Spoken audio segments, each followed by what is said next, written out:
I did everything right. They wanted a clay pad, I put a clay pad. They wanted a slab up to code, I built a solid slab.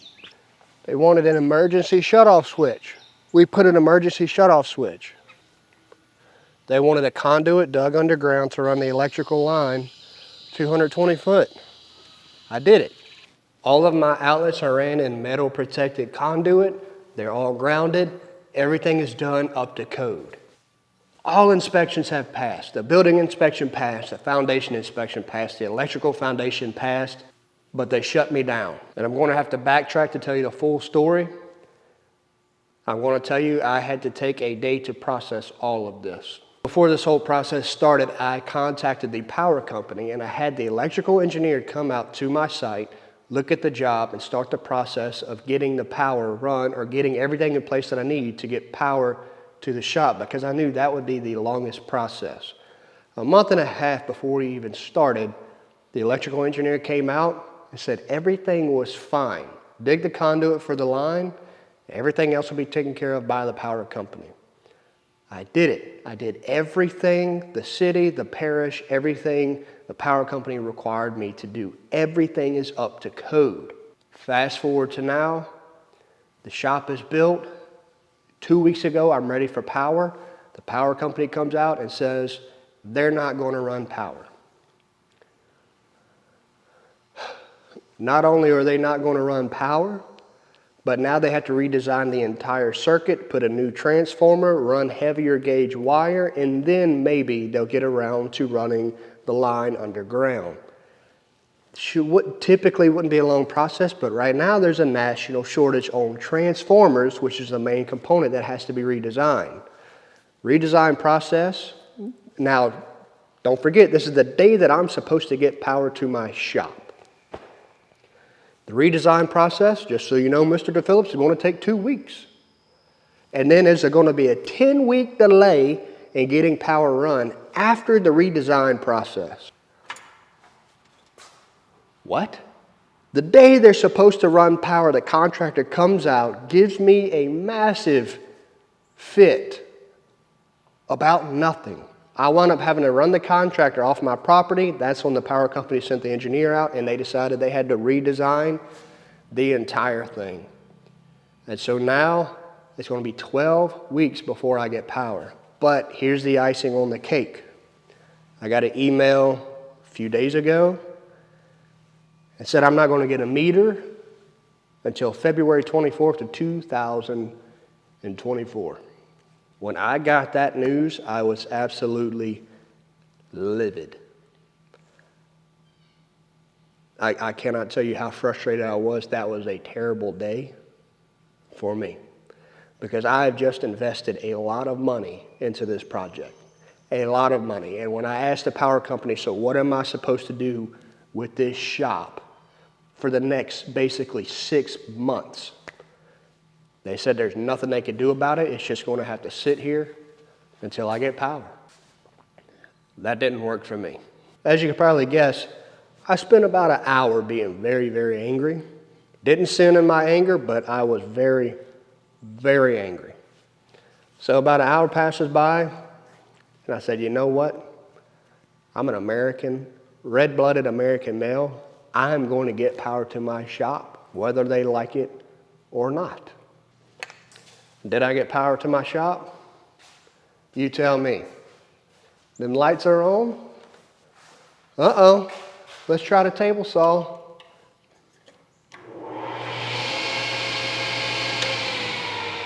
I got power to my shop without them.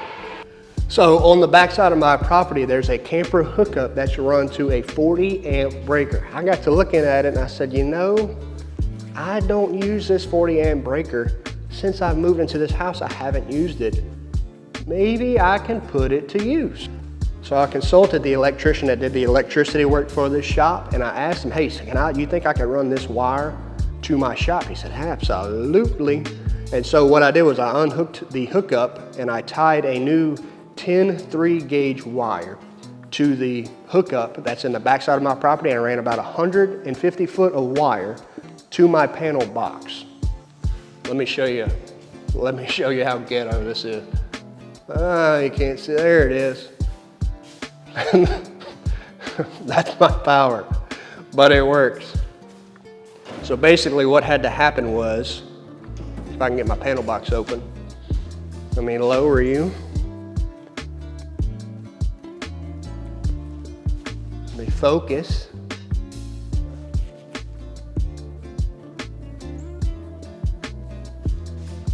This is the main breaker, it is off. There's nothing feeding from the actual main panel. This breaker is a 30 amp breaker. It's tied to the 40 amp breaker that's about 400 foot away from my shop. This is powering all of my 20 amp breakers, and I'm able to run my lights and all my outlets. Can't run air conditioning, which sucks because it is super hot right now, but I can run my saws, I can run the dust collector while I'm running the saw, and the lights stay on. They come down a little bit when tools are starting up, but it's working. While it's not ideal, I have power and I can get to work, and I'm not letting this shop just sit here for the next 6 months being idle. So once I got the power ran, it was time to move, start taking things down in my other shop and moving them across the yard to the shop that I'm in now. It was hot, it was dank, it was dirty. And it took me about 2 days. I was surprised by how much stuff I actually had crammed into that small space, and seeing it spread out here, it's absolutely unbelievable.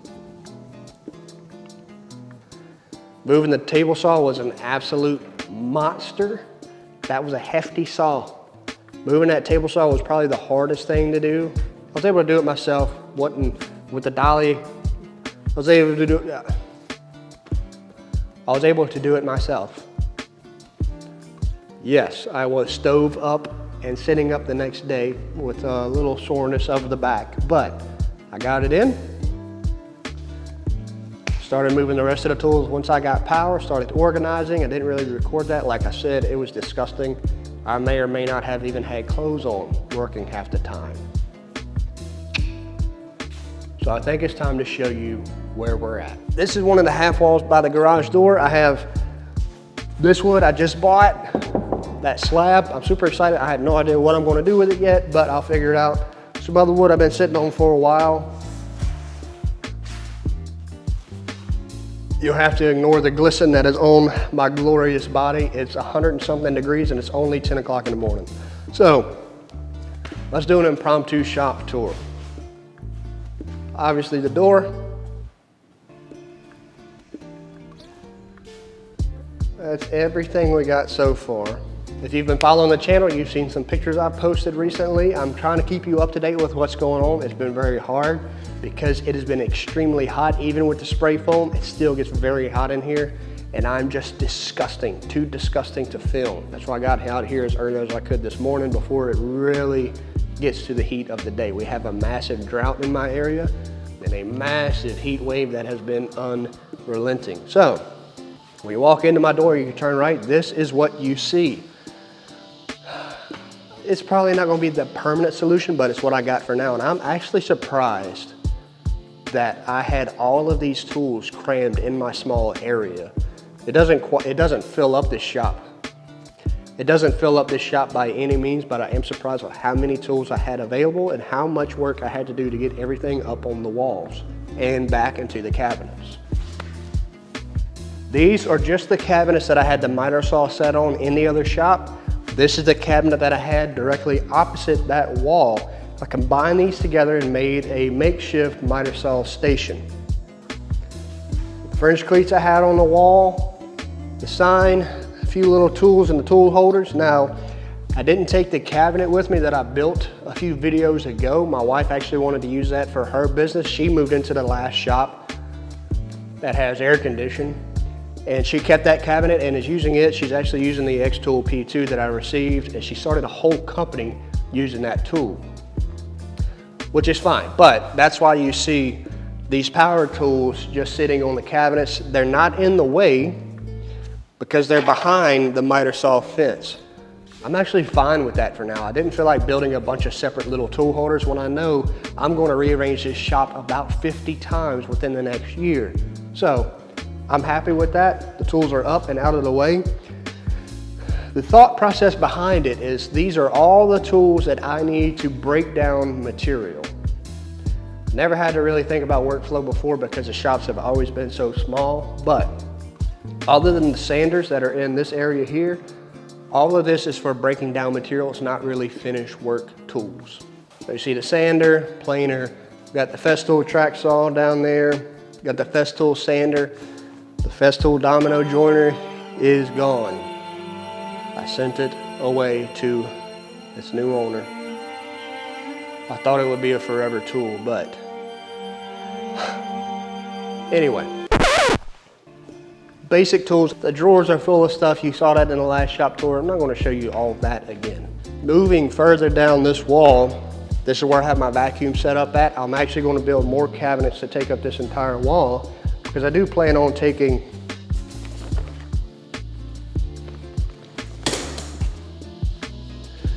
because down here I have a radial arm saw that I actually want to put up about in this area right above the vacuum cleaners. I want to have that with a dedicated dado stack on it. Never used one before, but I'm looking forward to trying to use it. But I gotta have more cabinet space and some hefty support because that's a heavy tool. In the corner, I have my dust collector. I am pulling enough power to run my table saw and my dust collector at the same time, and the lights, they dim down, but I'm pulling enough to be able to operate everything that I need to operate to get going. Drill press, it's on wheels. That's not really a dedicated area, but that's just where I got it. And so the back wall, you'll see I don't really have much going on in the back wall because I haven't decided what I'm going to do with it yet. But I have a 240 or 220, whatever you call it, outlet on every wall because I intend on buying some bigger tools. That's an upcoming table that we're about to do. That's some cypress I've been sitting on for about 1.5 to 2 years now. I've had it in storage. I haven't decided what I want to do with it, so I'm just keeping it, but basic wood storage. So moving along, we have the clamp rack wall. My hand tools, you notice I had that accent wall in the last shop. This is where they're at now. This is not the final resting place, but I'm not really building a bunch of shop projects right now. I've got to get going on other projects. I've got to get going on getting content back out. Hand tools, this is a router setup. I'm actually going to redo this project and I'm going to do a video on it. I've had a few people email me asking me how I did it, so I'm going to redo it because I actually want a smaller one and maybe a few different sections of it. Just basic hardware storage, sandpaper, nail guns, routers, drills. This is basically everything you would need to start finishing or assembling a project. I have all of that on this side of the shop. The point being, I'm going to have a larger outfeed table. I'm going to build a workbench in an upcoming video, an actual woodworking workbench. I've always wanted one. Now I have the space to have one, and I'm super excited about that project. And as far as wall spaces, that's about all we have.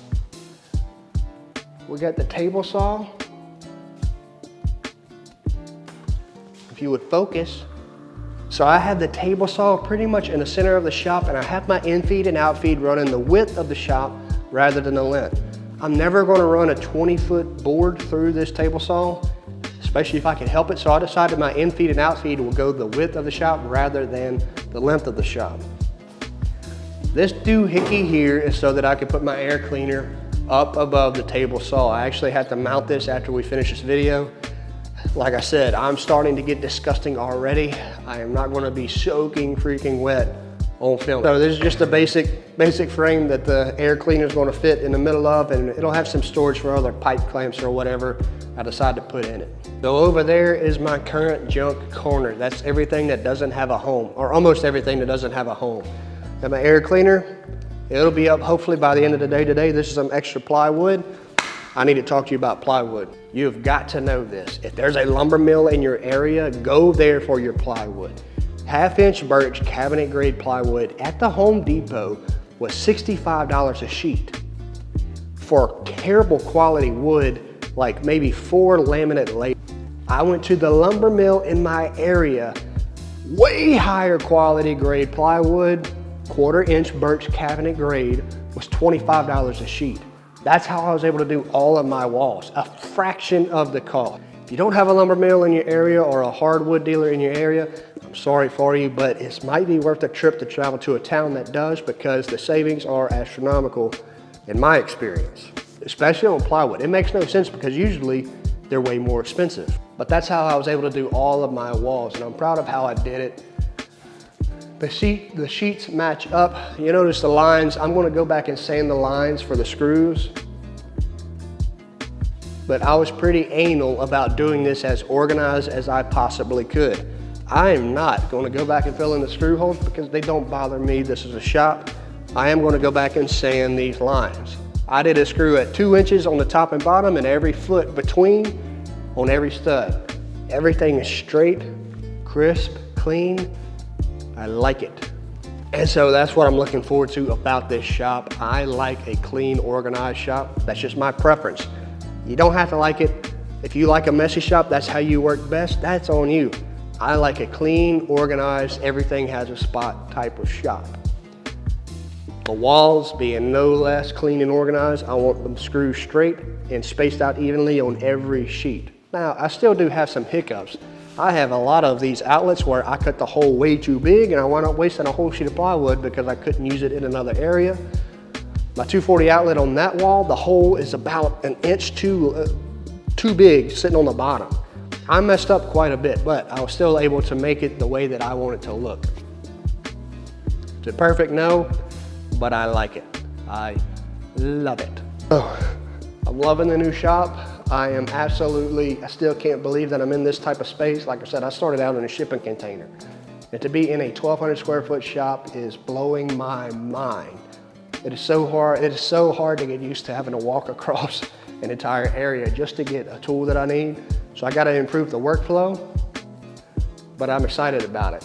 The takeaway of this video, they told me this shop would have to sit up for 6 months because of their incompetence of doing their job. I had too many issues with the contractor. He came out with an absolute nasty attitude and I wanted to have to run him off my property. When I did that, I'm sure I opened a can of worms, but because of the incompetence of the engineer, the incompetence of the company, that would have me sitting on this $50,000 investment, making no money out of it whatsoever. I would have to look at this shop from my back window every day and be angry, or I could put my mind to work and figure out a workaround to get this thing going. I could either sit there and be angry, or I could take matters into my own hands and do what I gotta do to get done what I gotta get done. It's important not to let somebody else's incompetence stop you from doing what you gotta do. Also important not to let a hurdle or an obstacle stop you from proceeding and progressing into your goals, your dreams, your ambitions.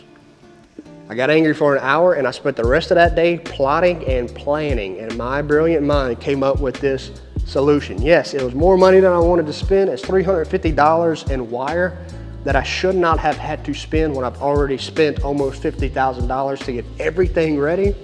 But suck it up, do it, get in the shop, get to work. Let's make that money back.